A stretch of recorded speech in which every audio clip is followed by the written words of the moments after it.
জাপানে প্রত্যেক 10টা পরিবারের মধ্যে 9টা পরিবারেরই কোনো না কোনো ধরনের ইন্স্যুরেন্স আছে এবং জাপান কোনো আলাদা দেশ না যারা এই ব্যাপারে হঠাৎ কোনো একটা বড় অ্যাচিভমেন্ট করছে, এরকম না। আপনি ইউকে বলেন, আপনি ইউএসএ বলেন, আপনি ইউরোপের বেশিরভাগ দেশ বলেন, সব জায়গায় ইন্স্যুরেন্স খুব কমন একটা ব্যাপার। আমি আমার কথা বলতে পারি, আমি 2017 থেকে আয়ারল্যান্ডে থাকি এবং 2017 থেকে আমার ইন্স্যুরেন্স আছে এবং 2017 থেকে 2025 যখন আমি এই ভিডিওটা রেকর্ড করছি কোনো সময় আমি ইন্স্যুরেন্সের বাইরে যাইনি এবং এই বছরগুলো কখনো কিন্তু আমার হসপিটালে যাইতে হয়নি, কিন্তু আমি ইন্স্যুরেন্সের টাকা দিয়ে গেছি প্রত্যেক মাসে। কথা হলো, যেই জিনিসটা বাইরে এত কমন একটা ব্যাপার, যেই জিনিসটা বাইরে অলমোস্ট একটা বেসিক নেসেসিটি হিসেবে দেখা হচ্ছে, ওই জিনিস বাংলাদেশের কারো নাই কেন এবং বাংলাদেশের কারো কেন মনেও হয় না যে এই জিনিস আমাদের দরকার। আমি মোটামুটি নিশ্চিতভাবে বলতে পারি যে আপনার পরিবারের কারো কোনো ইন্স্যুরেন্স নাই, আমার পরিবারের বেশিরভাগ মানুষেরই ইন্স্যুরেন্স নাই এবং শুধু যে নাই তা না, ইন্স্যুরেন্স যে লাগতে পারে এই চিন্তাও আমাদের মাথার মধ্যে কখনো আসে নাই। কাহিনীটা কি? এই ভিডিওতে আমরা লাইফ ইন্স্যুরেন্সের ব্যাপারে যা কিছু আছে বাংলাদেশে সবকিছু একদম খুব ক্লিয়ারলি বোঝার চেষ্টা করব এবং এই ভিডিওর পরে আমরা একটা ডিসিশন নিতে চেষ্টা করব একসাথে যে আদৌ আপনার আমার লাইফ ইন্স্যুরেন্স নেওয়া উচিত নাকি। চলুন শুরু করা যায়। আজকের ভিডিওর স্পন্সর খুবই ন্যাচারাল ম্যাচ, সেটা হলো শান্তা লাইফ ইন্স্যুরেন্স। দেখেন, বাংলাদেশের জিডিপির মাত্র 0.4% আসে ইন্স্যুরেন্সের প্রিমিয়াম থেকে। এই বাস্তবতার মধ্যেই শান্তা হোল্ডিংসের একটা অঙ্গ সংগঠন শান্তা লাইফ ইন্স্যুরেন্স ওদের কাজকর্ম শুরু করছে। ওদের লক্ষ্য সিম্পল, বাট আমি বলবো লক্ষ্য অনেক কঠিন। কিছু কাজ থাকে না যে কঠিন বাট সিম্পল, এই কাজটা ওরকম একটা কাজ। লক্ষ্যটা হলো সাধারণ মানুষের কাছে সহজে এবং কম দামে আর্থিক নিরাপত্তার বেনিফিটগুলো পৌঁছানো। শান্তা লাইফের কিন্তু বিভিন্ন ইন্টারেস্টিং প্রোডাক্টস আছে, আপনার ওদের ওয়েবসাইটে গেলে দেখবেন। যেমন ধরেন, সন্তানের শিক্ষা নিশ্চিত করার জন্য আছে চাইল্ড এডুকেশন প্ল্যান। নিরাপদ এবং নিয়মিত যদি আপনি সঞ্চয় করতে চান তাহলে এন্ডাওমেন্ট প্ল্যান আছে একটা। ইনোভেটিভ 3 পেমেন্ট, 4 পেমেন্ট এবং 5 পেমেন্ট প্ল্যানও আছে, যেগুলা আপনাকে আপনার পলিসির সময়কালে নির্দিষ্ট সময় পর পর অর্থ দিবে। এছাড়াও শান্তার সহযোগী বীমা হিসেবে অ্যাক্সিডেন্টাল কাভারেজ ও ক্রিটিক্যাল প্রোটেকশন আপনাকে দিবে খুব অল্প প্রিমিয়ামের বিপরীতে বীমা চলাকালীন সময়ে বেশ ভালোই একটা প্রোটেকশন। শান্তা লাইফ ইন্স্যুরেন্সের সবচেয়ে বড় স্পেশালিটিটাই আমার মতে ওদের সিম্পল স্ট্রেইট ফরওয়ার্ড অ্যাপ্রোচ।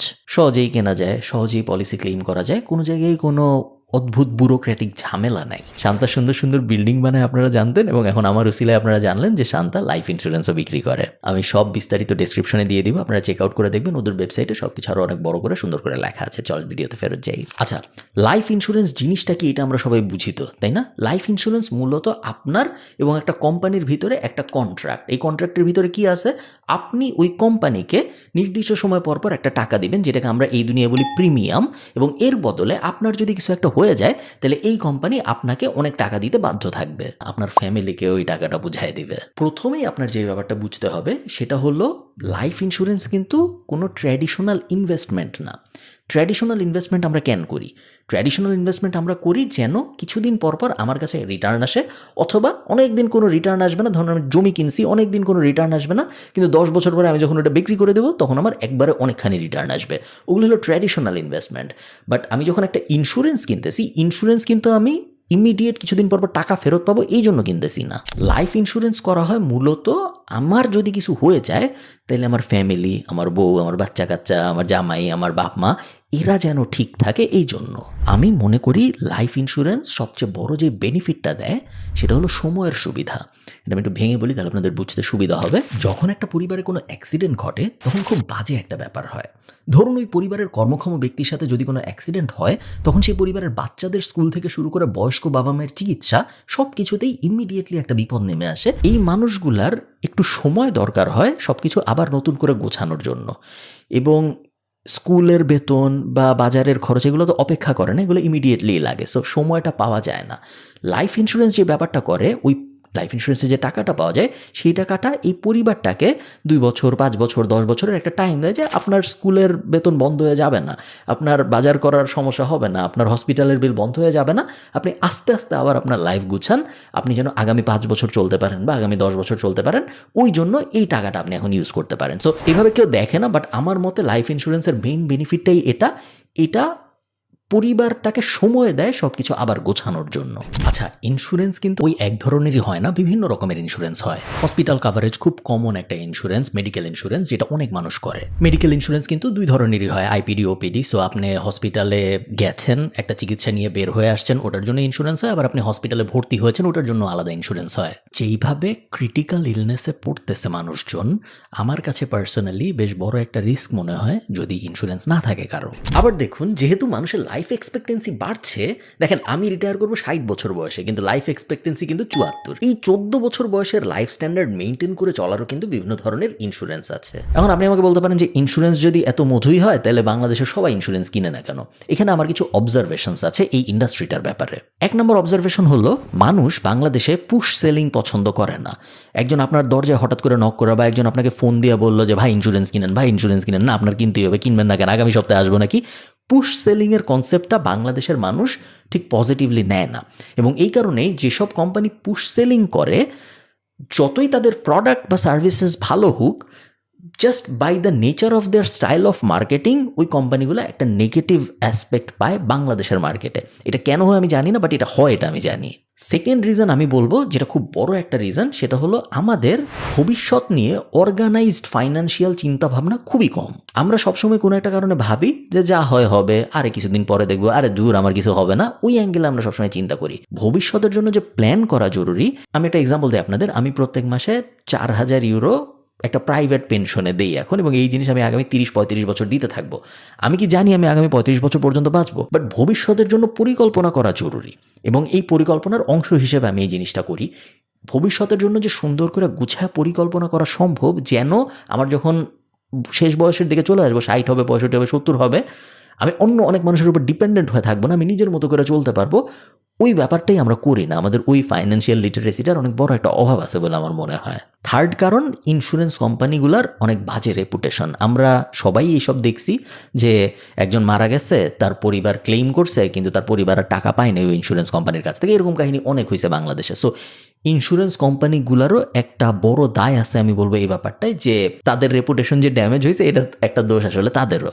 এই ব্যাপারগুলো আমি ওভারঅল দায়ী করব আমাদের ইন্স্যুরেন্স পেনিট্রেশন এত কম হওয়ার পেছনে। একটা খুব কমন অ্যাঙ্গেল আছে যেটা আমরা অনেকেই ভাবি, সেটা হলো আমি ইন্স্যুরেন্সে প্রিমিয়াম কেন দিব? আমি এর বদলে ইন্স্যুরেন্সে প্রিমিয়ামে যে 2000 টাকা দিতাম, সেই 2000 টাকা আমি ব্যাংকে যায় জমাই, একটা ফিক্সড ডিপোজিট করি, একটা সঞ্চয়পত্র করি, একটা ডিপিএস করি, এবং তারপরে আমি মাসে মাসে 2000 টাকা করে ওই ব্যাংকে দিতে থাকবো। যখন ইচ্ছা আমি টাকা উঠাইতে পারবো, ওর উপর আবার ইন্টারেস্টও আসবে, সেই ইন্টারেস্টের টাকাও আমি পাবো, লাভ আর লাভ। বাট ব্যাপারটা আসলে ওইরকম না। পুরা জিনিসটায় যে বেসিক সমস্যাটা আছে সেটা হলো আপনি ধরেই নিছেন যে আপনি প্রত্যেক মাসে এই জিনিস করতে পারবেন। But insurance is a safety net.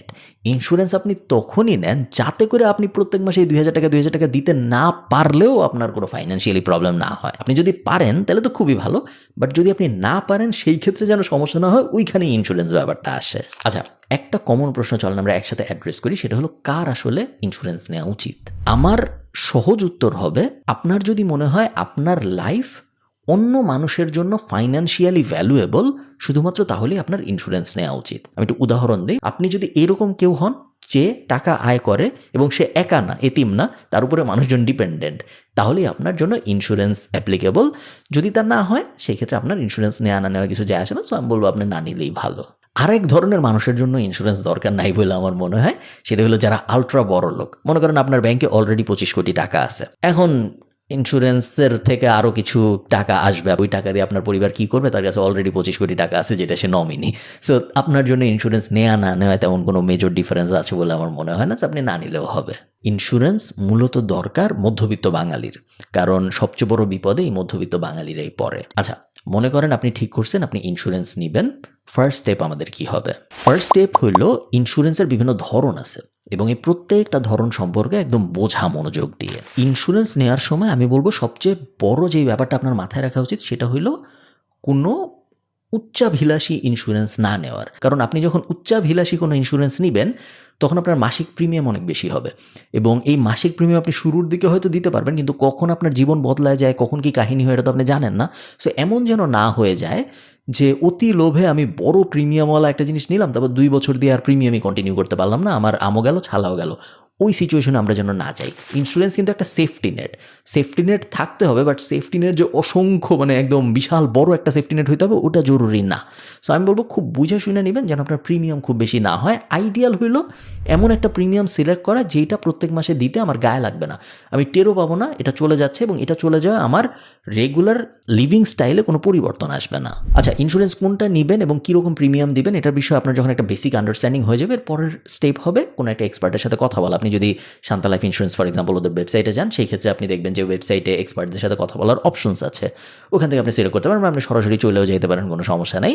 মূল কথা হলো একজনের সাথে কথা বলা এবং তারপরে ঠিক যেভাবে ব্যাংকের অ্যাকাউন্ট খুলে ওইভাবে ইন্স্যুরেন্সের অ্যাকাউন্টও খুলতে হয়, নমিনির ডিটেল দিতে হয়, এনআইডি দিতে হয়, ফর্ম ফিল আপ করতে হয়, তেমন কোনো জটিল ব্যাপার না। আপনি খুব সহজেই একদিনের কয়েক ঘন্টা করে ফেলতে পারবেন ব্যাপারটা। একটা ব্যাপার আমি আপনাদেরকে একটু মনে করাই দিই, এই ব্যাপারটা করা জরুরি।